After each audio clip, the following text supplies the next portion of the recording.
Peshawar Hayatabad toll plaza के करीब traffic एहलकारों की शहरी पर तशद्दुद की वीडियो सोशल मीडिया पर वायरल हो गई है। सीटीओ डॉक्टर जाहिदुल्ला ने नोटिस लेते हुए ट्रैफिक एहलकार को मुअत्तल कर दिया है।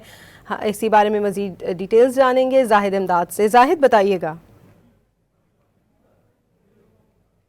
जहाँ पर जो शहरी है उस पर तशद्दुद किया है ट्रैफिक पुलिस एहलकार, वहाँ पे जो मौजूद ड्यूटी पे थे, और वीडियो जो है इसकी वायरल हुई है जिसमें देखा जा सकता है कि ट्रैफिक एहलकार जो है वो शहरी पे तशद्दुद करते हैं और जो उनके पास असला है उससे भी मारने की कोशिश करते हैं। हम वीडियो वायरल होने के बाद जो चीफ ट्रैफिक पुलिस ऑफिसर है उन्होंने इस वाक़े का नोटिस लिया है और जो एहलकार है उनको मुअत्तल किया है। ताहम इस हवाले से जो इंक्वायरी है उसका भी हुक्म दिया है। जी, बहुत शुक्रिया जाहिद इमदाद आपका।